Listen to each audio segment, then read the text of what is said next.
Torbit's big moment to shine has finally arrived. This one fight scene alone could stop this movie from ever being underrated. The setting, the story takes place in Barcelona. Our male lead, Mark, is the top enforcer of a local gang in the area. His crew is busy campaigning for an election for the secret council that meets every 2 years. This council will pick the one boss who'll lead all the local gangs.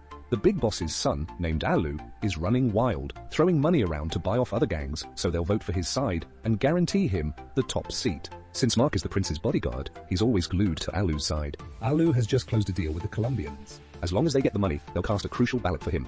The two sides raise their glasses in celebration, looking like they've just sealed the happiest deal ever. But when the Colombian boss opens the bag, inside is his own son's head. Hearing the strange noise upstairs, Mark instantly springs into action and takes down all the henchmen around him in one go. He's the adopted son of the boss, Luca Fu.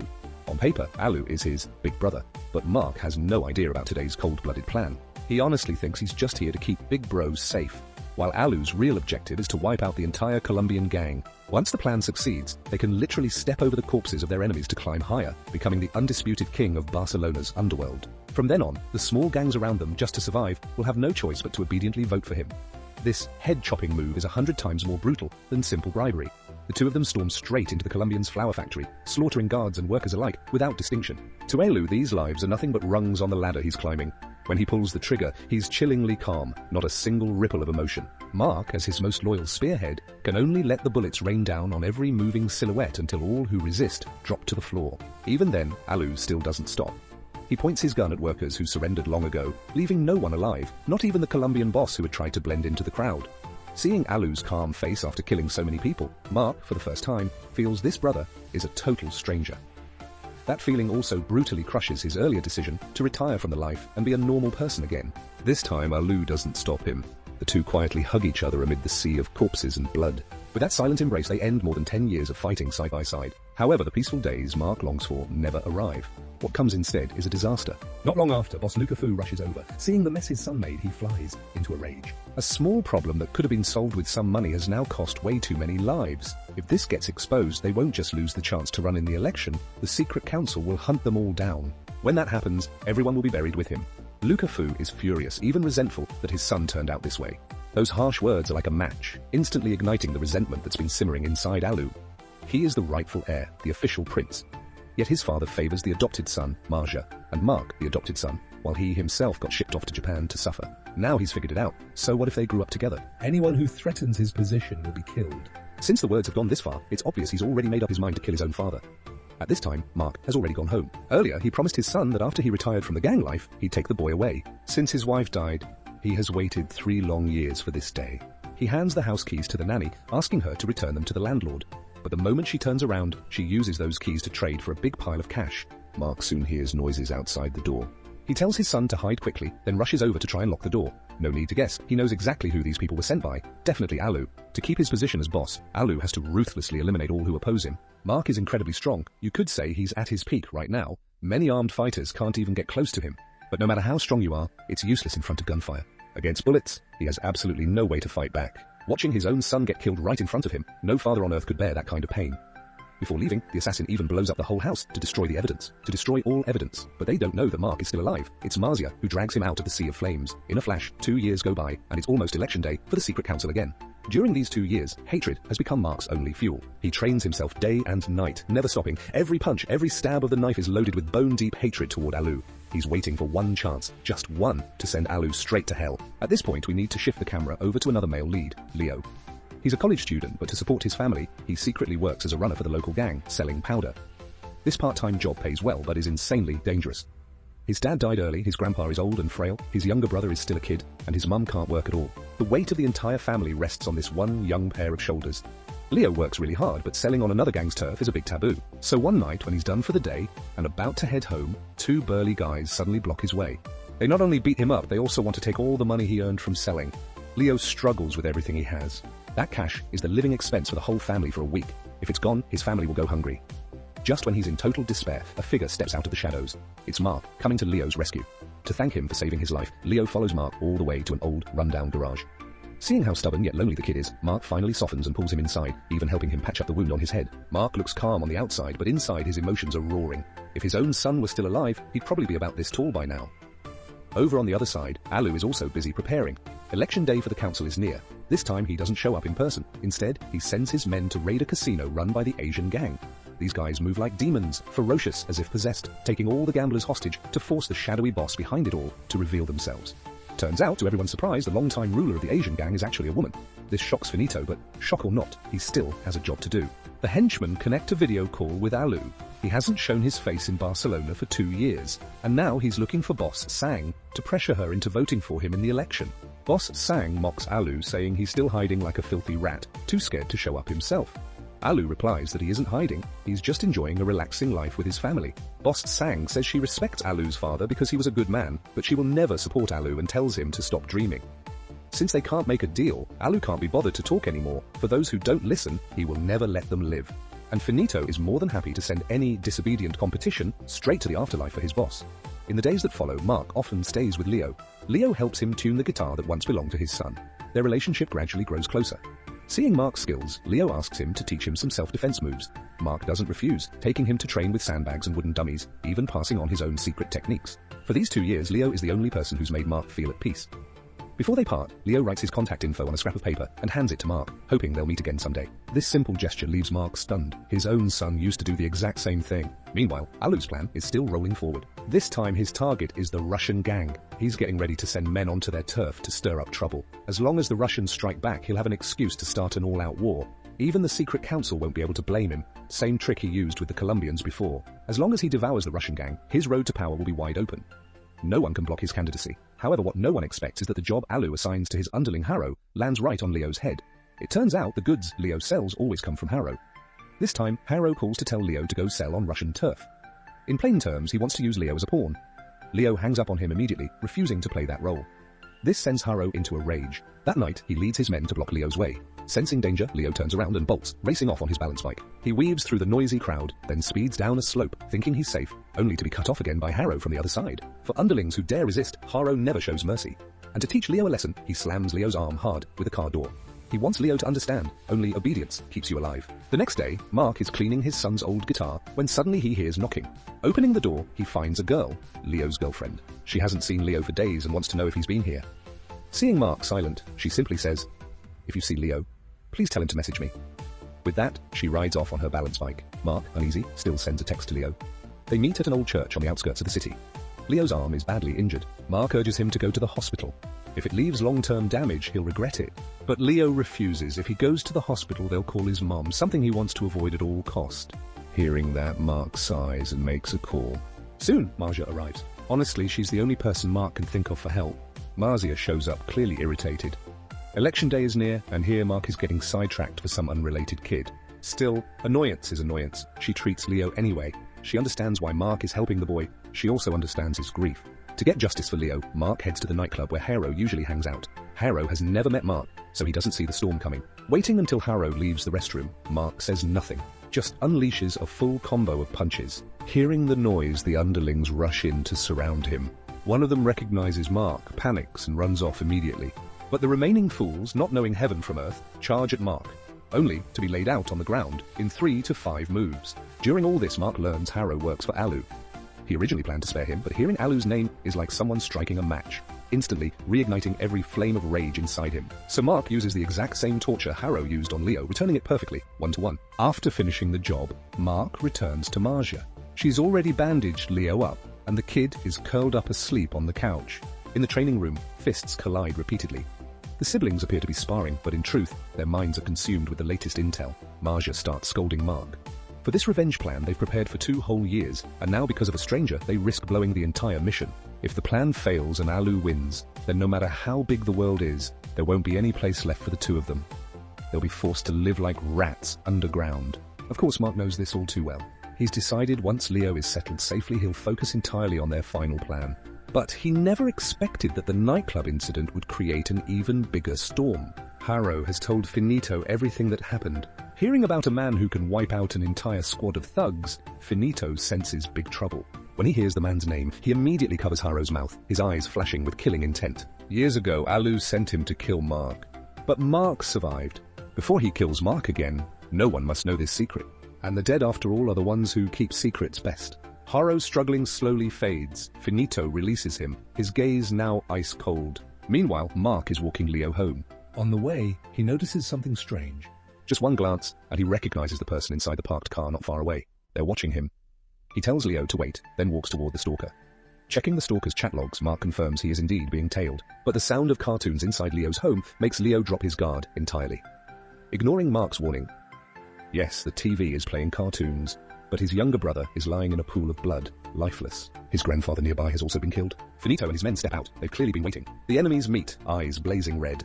Leo's brother was murdered by these monsters. Mark wants nothing more than to tear Finito apart, but his rage makes him careless. Finito plunges a knife into Mark's stomach. Seeing the danger, Leo grabs a handgun from the floor and fires. He can't kill Finito, but he forces him to retreat and saves Mark's life. That day, Leo becomes an orphan. All his family gone before his eyes. In the worst way imaginable, that pain is far too heavy for a college student to bear. That night, Marja treats Mark's wounds. Everything that happened today was because of Mark's stubbornness. If he hadn't insisted on helping Leo, they might never have been exposed. But it's too late now. Their enemies have prepared everything.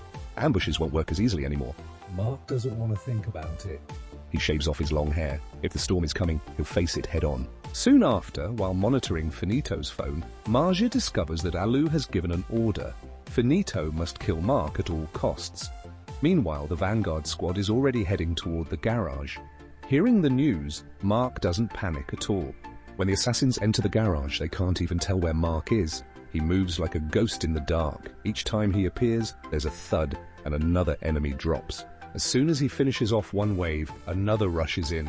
Mark grabs a nearby metal rod and starts unleashing all his rage directly, meeting his enemies head-on, pouring every ounce of hatred into each swing. The garage echoes with bone-crunching impacts and sharp screams. He's like a wild beast unleashed, reckoning every debt from the past 2 years onto this army of minions. When the last man falls, the garage is filled with the stench of blood.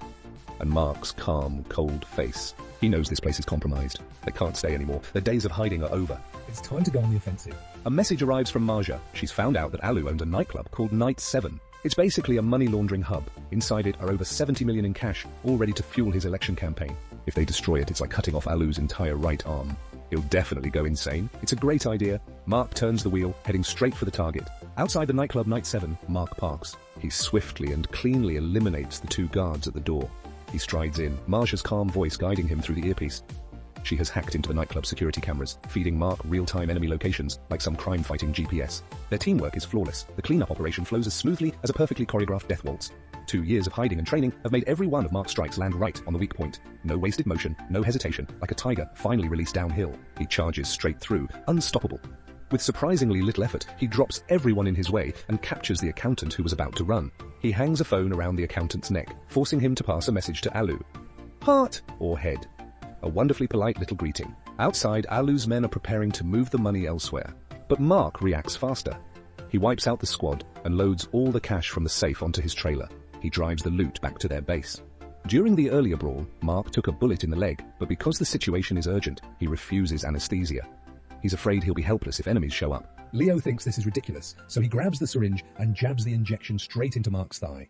Within moments, Mark drifts into deep sleep. A huge pile of cash stolen. Of course, Alu explodes with rage. He rushes back to Barcelona, planning to personally confront his dear brother from the past. When he meets the accountant, the mere mention of the missing money pushes him over the edge. Then the accountant repeats the chilling question, heart or head? The last thread of Alu's sanity snaps clean in two. In a fit of pure fury, he pulls a dagger and kills the poor messenger on the spot. Meanwhile, Marcia tracks Finito's location on her laptop. Leo sees the screen, and in his mind, the image of his slaughtered family burns like wildfire. The urge for revenge blinds him. While Marja sleeps, Leo steals the gun and car keys and drives off alone to find Finito. He naively believes that holding a gun means he can end the pain himself. But he has no idea his reckless move is dragging everyone into even greater danger. Finito grabs Leo and beats him senseless. He doesn't care whether Leo is a kid or not. Leo is completely helpless, beaten black and blue, and his fantasy of revenge shatters. Marcia wakes up and sees the tracking signal, clear as day on the screen. She glances beside her. The gun and keys are gone. Her heart tightens instantly. It can only be Leo. Mark is still knocked out from the anesthetic, so she can't wake him. She jumps in the car, racing toward the Mark location, calling Leo non-stop, but the line is only busy. Meanwhile, Finito is pointing a gun at Leo's head. In the last second, Marja finally arrives. She floors the accelerator and crashes the car into the scene, stumbles out, grabs Leo, and picks up the gun Finito dropped. But instead of shooting Finito, she uses the moment to carry Leo into the car and escape. On the way, she desperately calls Mark, but his phone won't connect. The anesthesia hasn't worn off yet. With no choice, she takes Leo to the nearest hospital, unaware that one of Finito's men is tailing them. Leo is severely injured and Mark's phone remains unreachable. So Marzia leaves a voice message explaining everything, including the hospital's location. She doesn't realize Finito has already arrived at the hospital. At the same time, Alu's top fighter, Joan, famous for elite counter-surveillance skills, has quietly tracked down Mark and Marzia's hideout. The alarm blares through the mansion, waking Mark, who is sleeping in the hallway corner. Two people who once knew each other best finally meet again after 2 long years. They grew up together, both the strongest under Lu Kefou. If Mark hadn't retired, he would have become the next boss, and Joan would have been his right-hand man. But now they stand on opposite sides. Words no longer matter. Joan chose to follow Alu and must fulfill his duty. Both drop their guns, planning to settle this with bare hands. But this battle is destined to be unfair. The bullet wound in Mark's leg slows him down badly. After several rounds, Joan dominates completely, pummeling Mark backward. Punch after punch lands. Mark can barely stand. Just when it looks like Mark is collapsing, he intentionally shows weakness, waiting for Joan to speak. And Joan does. He reveals Alu's location. Everything Mark needed to know is finally out. The moment the information is in his hands, it's time to send Joan off on his final journey. A single stab to the aorta ends Joan's life instantly. Meanwhile, Alu arrives early at the election venue with a large entourage. He's fully prepared, determined to become the new ruler of Barcelona's underworld. But just as he steps into the elevator, Mark's phone, the one he left for Alu, rings. He doesn't need to think to know Joan has failed, Mark is alive, and the stolen money hasn't been retrieved, meaning today's election won't be smooth sailing. The outcome of this battle was already decided 2 years ago, and the moment Alu ordered the death of Mark's son. Their final clash was inevitable. Before heading to the council, Mark stops by the hospital, just as Marja told him. He looks at Leo, unsure whether he'll survive the next hours. This might be their last goodbye. He drives toward the secret council's location. Enemies block his way, but Mark cuts them down like a grim reaper on overtime. Every enemy turns into dust under his blade, literally or figuratively. Today is the day he claims back every debt, every injustice from 2 years ago, and with interest. He grabs a thug's gun without hesitation and fires, cutting down anyone aligned with Alu. From the moment they became accomplices, their fates were sealed. But when Mark sees Rafa, someone who once fought beside him for years, he drops his weapon. Rafa also refuses to shoot. Old loyalty still lingers. But then a reckless thug pulls a grenade pin without asking anyone. Mark instantly hides behind Rafa, letting him absorb the blast. Mark cannot die yet, not before revenge. He steps into the council hall alone. Alu is waiting, clearly knowing this fight is unavoidable. Everything has led to this. No more speeches, no more negotiating. The final chapter ends the way men settle grudges, wafting with blades. Both draw their knives and charge. The clash of steel echoes across the hall. Every strike aimed to kill, no restraint. Each man swings with pure hatred, wishing nothing more than to watch the other crumble. A moment of distraction. Alu slices Mark's thigh, then kicks him down the platform. But to Mark, this tiny cut is nothing. If anything, it just fuels his rage. It seems Mark might win until Alu yells for Finito, and Finito appears, holding Marzia by the throat. Seeing his sister captured, Mark freezes, forced to withstand Alu's rain of punches. Just when despair peaks, Marja elbows Finito hard, stealing his weapon. Gunfire erupts instantly, both sides firing wildly, but hitting absolutely no one. Marja sneaks to the side and tackles Finito, sending both of them crashing off the second floor. Shockingly, Finito survives the fall, standing up like he's made of steel and bad decisions. Alu orders Finito to finish the job from 2 years ago, kill Mark. He drags Marja aside, forcing her to watch. He wants her to witness Mark's execution.